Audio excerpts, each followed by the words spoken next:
우리 3장 앞에 살폈었던 내용을 보면 미디안 광야에서 하나님께서 떨기나무 가운데 불타는 그 불 속에서 또 모세를 만나 주셨습니다. 그리고 애굽으로 보내시기 위해서 대화하는 장면이 계속해서 이어집니다.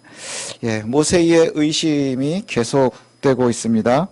여호와께서 직접 모세를 만나셔서 이름을 알려주시고 또 애굽에서 이스라엘 자손들을 인도하라고 명령하시고 또 어떻게 직접 행하실 것인지를 다 알려주셨습니다. 그럼에도 불구하고 모세의 염려는 여호와의 명령대로 또 애굽에 들어갔는데 정작 이스라엘 사람들이 넌 여호와를 만난 적이 없어 라고 말하면 그렇게 의심하면 어떻게 해야 됩니까? 라고 또 질문을 합니다.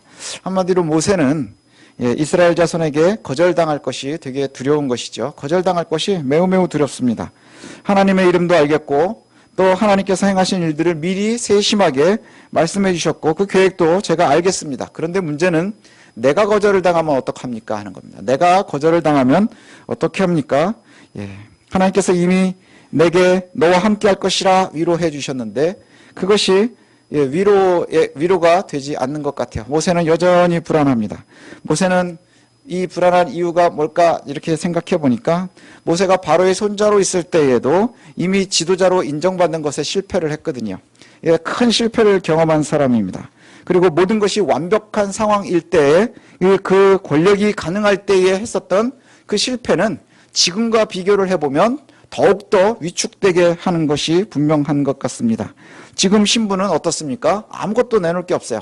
모든 걸 다 가지고 있음에도 실패를 했었는데 모든 것이 가능한 상황에도 아무 결과를 내지 못했는데 지금 나의 상황은 내놓을 것이 전혀 없다는 것이죠. 왕자의 신분에서 지금은 도망자의 신분이고 그리고 왕궁에 있었던 나는 그냥 광야에서 똥냄새 맡으면서 살아가고 있다는 것이죠. 하나님의 이름을 알리고 내가 하나님을 만났고 또 하나님께서 나와 동행하시는 것 이것을 갖다가 나는 알겠습니다. 그런데 사람들이 믿어주지 않으면 어떡합니까? 이스라엘 자손들이 이것을 갖다가 인정해주지 않으면 어떡합니까? 라고 지금 질문하는 것이에요. 실패를 경험해 본 분들은 모두 이 상황들을 잘 아마 이해하실 겁니다. 이전에 실패의 기억들은 되게 오래 남거든요. 오래 남고 굉장히 또렷또렷하게 남습니다. 그리고 잊고 있는 줄 알았는데 그 비슷한 상황이 되면 어디선가 모르게 밑에서부터 쑥 올라오는 기억들이 있습니다. 그래서 그런지 하나님께서는 모세에게 어떤 핑계에 대해서 답도 하지 않으십니다. 답도 하지 않고요. 곧바로 세 가지를 갖다가 증명해 보이십니다. 이적을 세 가지를 보이시겠다 말씀하시는데 그 첫 번째가 지팡이를 땅에 내려놓으면 뱀으로 변하고 그 뱀을 다시 집으니 지팡이가 되게 하는 이 사건이 있게 됩니다. 이 첫 번째 사건의 상징을 갖다가 좀 우리가 의미를 살펴보면 지팡이하고 뱀이 각각 가지고 있는 의미가 있거든요. 지팡이는 이 고대의 이집트에서도 마찬가지고 이스라엘 사람들도 마찬가지입니다. 이 지팡이가 가지고 있는 의미는 뭐냐 하면 보호예요. 보호하는 것이죠. 목자들이 들고 있는 것이었고 이스라엘 자손들에게는 유목하고 있었던 사람들이니까 이 지팡이는 내 가축들을 보호하는 것에 대한 상징입니다. 목자의 상징이고요. 그 다음에 이집트에서는 왕의 상징입니다. 왕이 권력의 지팡이들을 들고 있었거든요. 그래서 이 왕이 보호해주는 이런 상징으로 쓰였습니다. 그리고 뱀은 이집트의 수호신입니다. 특히 코브라는 수호신이거든요. 그래서 그 영화 같은 곳에서도 보면 나오지만 이집트의 왕의 왕관의 앞에 보면 코브라가 달려 있어요. 그것은 어떤 의미를 갖느냐 하면 왕관에 달려있는 코브라는 왕을 갖다가 신이 보호한다 하는 권능을 갖고요. 또 그 코브라를 갖다가 바라보면서 왕의 대적자들은 죽음에 대한 경고가 되기도 합니다. 그러니까 굉장히 큰 권력의 상징이 되는 것이죠. 애굽을 지키고 있는 수호신과 바로의 권위인 이 상징 뱀을 이야기합니다. 너 들고 있는 게 뭐니? 라고 하는데 제가 지팡이를 들고 있습니다. 양을 치는 사람이니까요. 그것을 땅에 놔라. 그때 뱀으로 변한 겁니다. 깜짝 놀래가지고 뒤로 물러섰어요. 그랬더니 여호와께서 뭐라고 말씀하시냐 하면 뱀의 꼬리를 집으라. 뱀의 꼬리를 집으라. 뱀의 꼬리를 잡는 것은 저는 뱀을 만져본 적이 없습니다. 여러분 만져본 적 있으십니까? 땅꾼들은 이제 뱀도 돈이니까 이렇게 단다 그러는데 뱀은 절대 꼬리를 잡는 게 아니라고 그래요. 왜냐하면 뱀의 꼬리를 잡는 것은 뱀을 향해서 제일 위험한 짓이랍니다. 왜냐하면 휙 돌아서 자신을 위협하기 때문에 빨리 물을 수 있다는 겁니다. 예, 그래서 뱀의 꼬리를 잡는 것이 가장 위험한 일인데 지금 하나님께서 뱀의 꼬리를 잡으래요. 너무나 위험한 짓을 모세에게 요구하는 것 아닙니까? 예, 이 의미가 뭐냐 하면 네가 나를 신뢰하라는 거예요. 현실적으로 좀 다르지 않습니까? 예, 뱀을 갖다가 잡는 것은 이미 틀린 겁니다. 뱀이 오면 여러분 도망가십시오. 절대로 잡지 마세요. 예, 그거는 좋지 않은 일입니다. 그런데 뱀의 꼬리를 잡는다? 거기에 뭐가 의미가 있느냐? 하나님께서 꼬리를 잡으라고 명령하시는 것은 네가 나를 좀 믿어야 된다. 나를 신뢰해야 한다 하는 것을 갖다가 요구하시는 겁니다. 그래서 그 요구를 따라서 꼬리를 짚으니 어떻게 되었습니까? 다시 지팡이가 되었어요. 지팡이가 된다는 의미는 뭐냐? 그러면 결국 이집트의 수호신이었었던 그 뱀의 권력이 지금 다시 목자의 지팡이가 되는 거예요. 여호와의 보호하심으로 바뀐다는 것이죠. 네가 세상에 보이는 그 뱀이 그 뱀의 권력이 지금 네가 나를 신뢰할 때에 뭐가 된다는 거예요? 여호와의 도우심이 된다는 거예요. 여호와의 보호하심을 내가 받을 수 있을 것이다. 이렇게 말씀하고 있는 겁니다. 첫 번째 이적을 보였는데 이 이적을 갖다가 사람들이 믿지 못하면 두 번째를 보이라 또 이렇게 말씀하세요. 그 두 번째는 뭐냐? 손 안에다 저 옷 안에다가 손을 넣었다 꺼내니까 나병이 되었다. 예, 이렇게 표현이 됩니다. 나병이 생겼다. 나병이라는 것은 이제 우리가 번역할 때 좀 조심해야 되는 게 나병은 한센병을 이야기하는 건 아니에요. 피부병 종류입니다. 피부병 종류. 예, 그리고 성경에도 우리 성경에 보면 하얗게 되었다라고 하는데 손이 색깔이 하얗게 탈색이 된 게 아니고요. 그 앞에 하얗게 각질 같은 것이 이제 막 생겨난 겁니다. 예, 각질 같은 것이 막 생겨난 거예요. 그래서 일종의 피부병으로 보시면 되는데 나병이라고 이 나병이 걸려서 하얗게 그 눈처럼 아주 얇은 조각들이 막 생겼어요. 근데 다시 넣었다 꺼내니 다시 깨끗해졌더라. 이 얘기입니다. 이거 뭐 별거 아닐 수도 있잖아요. 별거 아닐 수도 있는데 이 의미를 갖다가 살펴보면 고대인들에게는요. 무신론이 없었습니다. 신의 존재가 없다. 이거는 인류에게는 기억이 없었어요. 전혀 없었습니다. 그런데 그 당시에 모든 사람들은 신의 존재를 인지하고 있었고 그리고 병이 든다 하는 것. 몸에 드는 병은 뭘로 이해를 했느냐? 신이 우리에게 소식을 전해주는 거예요. 네가 벌 받는 거예요.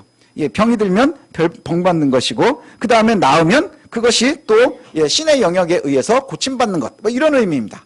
그래서 우리가 생각하면 지팡이가 뱀이 되고 뱀이 다시 지팡이가 되는 것이 더 커 보이지만 그리고 이 손에 각질이 생겼다가 넣었다 꺼내니까 각질이 다 떨어져 나갔대. 이게 별게 아닐 수 있지만 요 당시의 시대로 생각을 해보면 어떤 의미냐 하면 이 병이 낫고 그 다음 병이 드는 것은 신의 영역입니다. 신의 영역이요. 신이 그렇게 한다는 것이죠. 병을 주는 것도 신이 주는 것이고 낫게 하는 것도 신이 회복시키는 겁니다. 그러니 이게 들어갔다가 나왔다. 들어갔다가 나올 때 병이 들었다 또 나았다 하는 것은 뭘까요? 이것은 사람들이 볼 때 가장 확실한 표시인 거예요. 아, 지금 신이 병을 고칠 수 있는 신이 지금 모세와 함께하고 있구나. 그래서 병을 들게도 하고 회복시키기도 하는구나 하는 것을 갖다가 보여주는 겁니다. 그래서 하나님께서 이렇게 말씀하세요. 내가 첫 번째 이적을 보여주면 사람들이 믿을 거야. 그런데 믿지 않으면 두 번째를 보여주면 믿게 될 거야 라고 말씀합니다. 그래서 두 번째까지 보여주셨거든요. 근데 그럼에도 불구하고 믿지 않으면 날강물을 하나 떠다가 땅에 뿌리라. 그럼 피가 될 것이다. 이렇게 말씀하세요. 첫 번째 이적하고 두 번째 이적은 공통점이 있는데 뭐냐면 되돌립니다. 되돌아가는 거예요. 그래서 지팡이가 뱀이 되었다가 뱀이 다시 지팡이로 돌아갑니다. 그 다음에 나병이 걸렸다가 다시 회복이 됩니다. 그런데 나일강의 물을 떠서 땅에다가 뿌렸을 때에는 그것은 되돌아가지 않습니다. 그냥 피로 스미는 거예요. 피로 그냥 스며들고 맙니다. 애굽에서 나일강의 의미는 우리가 처음에 아이들을 띄워보낼 때도 말씀을 드렸지만 나일강은 이집트에서 가장 큰 중요한 신입니다. 모든 생명의 시작이 나일강에서 시작이 됩니다. 그래서 삶과 죽음을 갖다가 다 다스리는 신이 바로 나일강의 신입니다. 그런데 그 강물을 뿌려서 이 피가 된다 하는 것은 무슨 의미예요? 생명이 떨어져 나가는 거예요. 생명의 시작이었었던 젖줄과 같은 그 강물이 피가 된다 하는 것, 이것은 뭘 얘기하느냐? 생명과 죽음의 경계가 하나님께 있음인 거예요. 그리고 모세가 그것을 뿌려서 생명이 피가 된다고 하는 것은 이스라엘 자손의 생명이나 그 다음에 애굽 자손의 죽음에 대한 암시로 이해도 할 수 있습니다. 예, 이런 세 가지를 보여주셨어요. 아무 말씀도 하지 않으시고. 아무 말씀도 하지 않으셨어요. 사람들이 나를 믿지 않으면 어떡합니까? 라고 내가 너무나 지쳐 있을 때 하나님께서는 이렇게 할 거야 라고 그냥 보여주신 거예요. 세 가지 이적. 이스라엘이 자신을 믿어주지 않고 거절할 때에 그 두려워하고 있는 그 모세에게 하나님께서 내가 너와 함께 할 거야 라고 사실은 이미 3장에서 계속해서 말씀하셨거든요. 그럼에도 불구하고 이게 신뢰가 되지 않고 겁이 나니까 하나님께서 이적을 보여주셨습니다. 회복 불가능한 실패의 경험, 또 바닥에 떨어진 삶을 살고 있는 이 모세에게 하나님께서는 말이 아니라 삶으로 보여주시는 거예요. 보여주셨어요. 근데 문제는 뭐냐? 이 실패한 경험은 한 사람들은 우리도 이제 많은 실패들을 경험하고 또 실수를 경험하고 이러지 않습니까? 실패를 많이 경험하면 겁이 많아지게 돼 있습니다. 그게 저가 겁보여요. 실패를 많이 하면 겁이 많아집니다. 또 바닥을 많이 경험하면 사람이 자꾸 절망적이 됩니다. 겁에 질린 실패자, 또 절망에 쩔어 있는 사람들은 문제가 뭐냐 하면 여호와의 사랑과 구원의 손을 내밀어 주셔도 잘 이해하지 못한다는 거예요. 느끼지를 못한다는 거예요. 왜냐하면 그 절망이 너무 크니까, 두려움이 너무 크니까 그 속에 싹 트고 있는 하나님의 도우심이 보이지 않는 거예요. 느껴지지 않는 거예요. 제가 옛날에 그런 경험이 하나 있었던 것 같아요. 어렸을 때는 요즘 아이들은 뭐 그렇게 막 치고받고 싸우면 학교에서 이제 큰일 나지만 저희 때는 아주 자주 치고받고 싸웠습니다. 치고받고 싸우는 게 이제 뭐 학교에서도 막 그래요. 그러면 막 코피도 나고 그래서 코피 나면 지는 거야, 울면 지는 거야, 막 이래가면서 막 옆에서 부추기면 막 치고받고 싸우고 막 그러거든요. 그러면 막 싸울 때 보면요, 막 맞아도 정신이 없어요. 하나도 안 아파요. 그죠? 그런데 코피가 나요? 그럼 그때부터 온몸이 아픕니다. 서럽고 아프고 괴롭고. 그러면 이제 친구들이 막 부추기던 놈들이 야야 괜찮아 그러는데 그 위로의 손길이 하나도 느껴지지 않아요. 느껴지지 않고 뭐만 있습니까? 아픔만 온몸에 남아있는 거예요. 막 치고받고 싸울 때는 애들이 야 네가 이기는 것 같아 그 소리만 들려요. 그래서 막 치고받고 싸웠거든요. 근데 어느 순간인가 코피가 나고 눈물이 나는 순간에 서럽고 아프고 막 그러면 그때부터 애들이 위로 소리는 하나도 들리지 않아요. 상황에 따라서 우리가 들리는 것, 들리지 않는 게 달라진다는 거예요. 들리는 것, 들리는 게 들리지 않는 것이 달라집니다. 이게 바로 슬픔이고 비극인 거예요. 우리가 아픔을 경험을 많이 하고 그 다음에 괴로움에만 집중을 하고 있으면 위로의 손길과 소리가 하나도 우리에게 영향을 끼치지 못한다는 거예요. 이게 믿음 없음의 슬픔이고 비극입니다. 여호와께서 3번이나 이적을 보이시면서 모세에게 위로하시고 용기를 주시고 힘을 주셨어요. 그런데 문제는 뭐냐? 모세의 반응입니다. 모세의 반응이에요. 모세의 대답이 아주 기가 막힙니다. 오 주님, 여기에서 갑자기 뜬금없이 뭘 얘기하는 줄 아세요? 나는 말을 잘 못하는 사람입니다. 이게 갑자기 어디서 튀어나온 건지 모르겠어요. 오 주님, 나는 말을 잘 못하는 사람입니다. 주께서 주의 종에게 명령하신 후에도 역시 그렇습니다. 저는 말을 잘 못해요. 혀가 뻣뻣한 사람입니다. 이거는 이전에는 없었던 정보입니다. 그렇죠? 우리가 알 수 있는 게 이겁니다. 아, 모세가 상처가 크구나. 모세 상처가 굉장히 크구나. 자신감이 굉장히 바닥을 치고 있구나. 이렇게 생각하던 우리에게 모세의 대답, 이해가 되기 시작하죠. 아, 모세가 굉장히 마음이 오랫동안 아팠구나. 모세가 굉장히 자신감이 없구나. 근데 한편으로는 무슨 생각이 드느냐? 여러분들이 그 대답을 들었다고 생각을 해보세요. 그럼 이런 생각이 들 겁니다. 야, 이놈이 하기 싫구나. 결론은 여기입니다. 하기 싫구나. 의지가 없구나. 순종할 생각이 없구나. 믿음이 없구나. 왜냐하면 여호와의 위로하심과 보호하심에 대한 약속이 지금 모세에겐 들리지 않는 거예요. 들리지가 않습니다. 왜냐하면 이미 그 아픔에 매몰되어 있고 그 다음에 내 상황에 매몰되어 있어서 하나님의 위로는 나에게 아무런 영향을 미치지 못하는 거예요.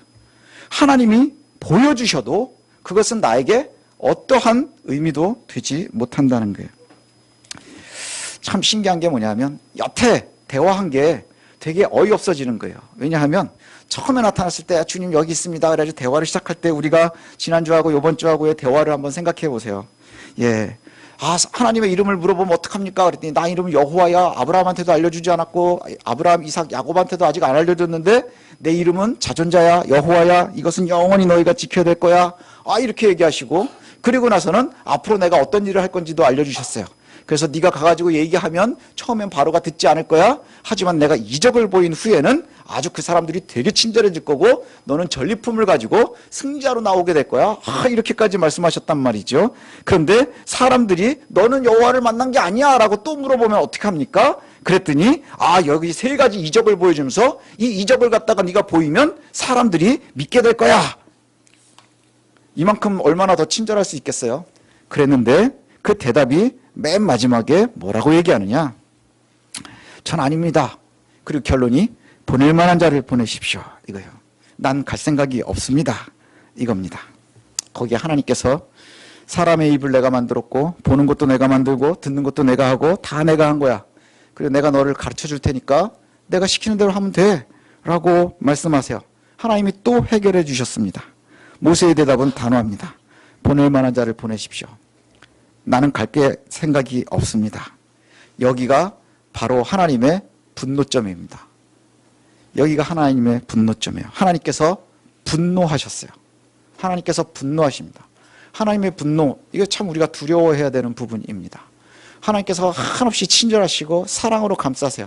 대답할 때마다, 우리에게 부르실 때마다 대답하시고 그리고 원할 때마다 보여주십니다. 그런데 문제는 우리가 그것을 인지하지 못하고 보지 못하고 느끼지 못하고 알지 못하고 하면 결국엔 계속해서 핑계를 대게 될 것이고 그리고 나서 결국에는 하나님의 임계점, 분노 지점에 이르게 된다는 거예요. 결국 3장과 4장 전반부 오늘 읽은 데까지를 보면 여호와를 만난 모세는 처음부터 별로 순종할 생각이 없었던 것 같아요. 애굽으로 돌아갈 생각도 없었고 그 실패의 경험이 가득했었던 거기 또 가고 싶은 생각도 없고 그렇습니다. 핑계는 과거의 실패나 혹은 나의 낮은 자존감이나 또 현실적인 이유나 내가 사람들한테 속은 것 때문에 그 불신이나 뭐 이런 것들을 이야기하지만 결국 그 속에 본질적으로는 뭐가 있느냐? 하나님에 대한 신뢰를 점점 잃어가는 겁니다. 하나님에 대한 신뢰를 점점 잃어가고 결국 모세의 대답은 하나님 보낼 만한 자를 보내십시오. 나는 보낼 만한 자가 아닙니다. 하나님 나에게 자꾸 얘기하지 마십시오. 나는 아닙니다. 이렇게 이야기하고 있다는 것이죠. 성도가 하나님의 말씀에 순종하고 따르는 것은 조건을 되는 경우를 좀 많이 보게 되는 것 같아요. 제가 하나님은 살아계시지 않는 것 같아요. 이런 얘기를 옛날에 부교육자 생활할 때부터 많은 분들한테 들었거든요. 하나님 살아계시지 않는 것 같아요. 나를 위해서는 일하지도 않고 말씀도 하지 않으시는 것 같아요. 나는 이제 믿음이 너무너무 연약한 것 같아요. 이런 얘기를 합니다. 그런 분들을 가끔 만나면 그 이유가 뭡니까? 그럼 우리 애가 대학을 못 가요? 나는 돈을 잘 못 버는 것 같아요. 왜 나는 병이 낫지 않을까요? 이런 결과들을 이야기를 합니다. 가만히 보면 하나님께서는 떠나신 게 아닌데 내 삶의 상황이 자꾸 바뀌는 경우들이 많습니다. 내가 아픔이 있고 힘들고 어려워서 그것 때문에 그렇게 느끼는 경우도 있죠. 또 한편으로는 뭐가 있느냐? 이미 자기가 먼저 망가지는 거예요.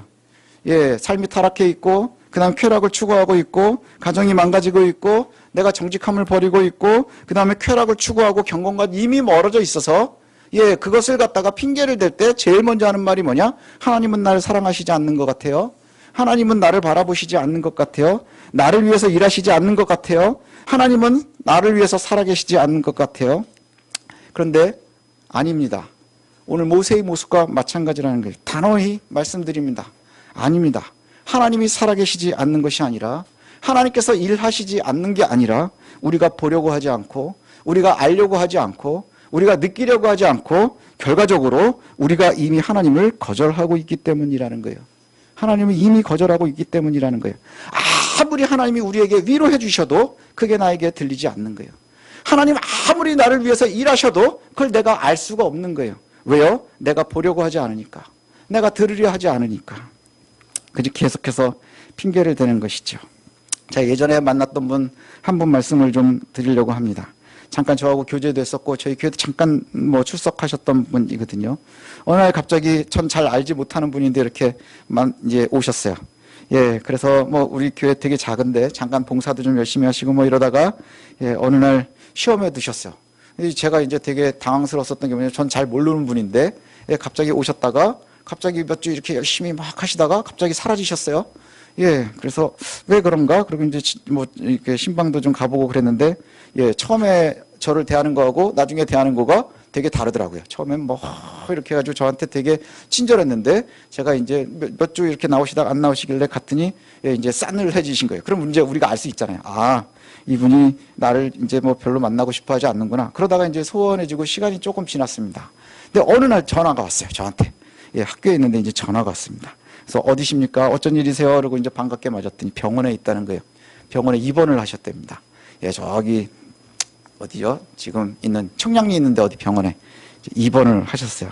갑자기 입원을 하게 됐는데 거기가 사무실이 그쪽에 있어서 사무실에 있다가 예, 입원을 급하게 했는데 아무리 치료를 해도 예, 회복이 잘 안 된다는 거예요. 그래서 입원한 지 얼마나 되셨어요? 한 일주일 됐대요. 얼마나 되셨어요? 그랬더니 한 일주일 정도 됐답니다. 그러면서 아, 목사님 기도 좀 해주세요. 뭐 이러고 이제 전화를 하셨어요.